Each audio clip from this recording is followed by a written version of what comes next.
Hello అండి. DSC అభ్యర్థులు అందరు ఎలా ఉన్నారు? నెక్స్ట్ డిఎస్సి సంబంధించి చూసుకున్నట్లయితే ఈరోజు చెలో మంగళగిరి కార్యక్రమం జరిగిందండి. సో అనుకున్న విధంగానే అందరూ చెలో మంగళగిరి కార్యక్రమం చేద్దాం అనుకున్నారు. బట్ అనుకున్న ఆసక్తి అయితే ఏం కనిపించలేదండి. అంటే ఎక్కువ మంది ఏమీ దీంట్లో పాల్గొనలేదు. నెక్స్ట్ డిఎస్సి వాళ్ళు మెయిన్గా చూసుకున్నట్లయితే వయోపరిమితి అంటే ఏజ్ పెంచమని అడుగుతున్నారు. నెక్స్ట్ టెట్కి సంబంధించి ఎగ్జామ్ పెట్టండి అని చెప్పి హైకోర్టు కూడా కొన్ని పిటిషన్స్ వేయడం జరిగింది. తర్వాత ఎగ్జామ్ అనేది మినిమం 90 రోజులన్నా టైం ఇవ్వండి అని అడుగుతున్నారన్నమాట. ఇట్లాగా డిఎస్సి సంబంధించి కొన్ని ఇష్యూస్ జరుగుతూ ఉన్నాయి. ఇక్కడ అది మీరు చూసుకున్నట్లయితే డిఎస్సి అనేది చాలా ఇయర్స్కి ఒకసారి నోటిఫికేషన్ వస్తుంది. 5 ఏళ్ళు 6 ఏళ్ళు 7 ఏళ్ళు కూడా పడుతుంది కొన్నిసార్లు నోటిఫికేషన్ రావడానికి. సో మెగా డిఎస్సి అని చెప్పి లేట్ చేసుకుంటూ వచ్చారు. బట్ సడన్గా ఎగ్జామ్ అని చెప్పారు. బట్ ఒక ఐడియా అయితే అందరికి ఉంది, నోటిఫికేషన్ రాబోతుంది, ఎగ్జామ్ వస్తుంది అని చెప్పేసి ప్రిపేర్ అయ్యారు. కొంతమంది ఏంటంటే ఇది కొంచెం లాంగ్ కాబట్టి ప్రైవేట్ జాబ్స్ చేసుకుంటూ లేదా వాళ్ళ వర్క్స్ వాళ్ళు చేసుకుంటూ నోటిఫికేషన్ వచ్చా ప్రిపేర్ అవుతామని కొంతమంది ఆలోచిస్తూ ఉంటారు. సో వాళ్ళు ఏమంటున్నారంటే మెయిన్గా 90 రోజులైనా టైం మాకు కేటాయించండి, 90 రోజులు టైం మా సిలబస్ కంప్లీట్ చేసుకోవాలి, చాలా సబ్జెక్ట్స్ ఉన్నాయి కదా, సో సిలబస్ కంప్లీట్ చేసుకోవాలి, మినిమం మాకు 90 రోజులు టైం ఇవ్వండి, రివిజన్స్ చేసుకోవాలి అని అంటున్నారు. మళ్ళీ ఒకసారి మిస్ అయితే నోటిఫికేషన్ మళ్ళీ ఎన్నో ఇయర్స్ ఆగాల, అటువంటి పరిస్థితి ఉంది డిఎస్సికి అయితే. సో 1-2 ఏళ్ళకి వస్తుందని కూడా గ్యారెంటీ, 5-6 ఏళ్ళు కూడా అవ్వచ్చు. సో అందుకని వాళ్ళు 90 రోజుల టైం అడుగుతున్నారు. బట్ చాలామంది స్టూడెంట్స్ అయితే ఇప్పటికే చాలా లేట్ అయిపోయింది, మళ్ళీ వాళ్ళ ఏజ్ అయిపోద్ది.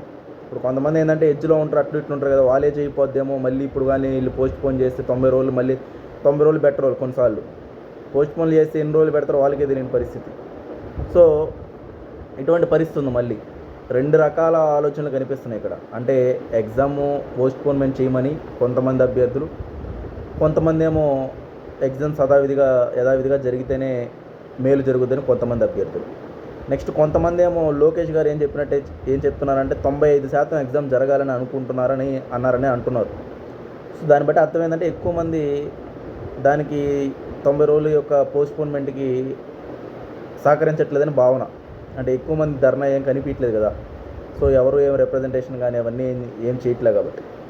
బట్ ఎగ్జామ్ అయితే ఆన్ టైం జరిగిపోయే విధంగానే ఉందండి. ఎందుకంటే ఇంక 2 రోజులు హాల్ టికెట్స్ వచ్చేస్తాయి. సో ఇంకా చేసేది ఏం లేని విధంగా ఉంది. కానీ ప్రయత్నించడం తప్పేం కాదు. బట్ ఇక్కడ టైం కూడా మీది వేస్ట్ అవుతుందని మీరు గమనించండి. ఎందుకంటే గ్రూప్ 2 నా ఎక్స్పీరియన్స్ నేను చెప్తున్నా, గ్రూప్ 2 ఎగ్జామ్ అయితే ఎన్నో ధర్నాలు చేశారు, రాత్రులు పగళ్ళు చేశారు. లాస్ట్కి గవర్నమెంట్ కూడా ఏపీపీఎస్సీకి లెటర్ రాసింది. లాస్ట్కి నో యూస్, ఎగ్జామ్ జరిగిపోయింది. తర్వాత ఏం చేసినా తర్వాత సంగతి అది. సో నేనేం చెప్తున్నా అంటే మీరు కూడా టైము వేస్ట్ చేసుకోకండి, టైం యూటిలైజ్ చేసుకోండి.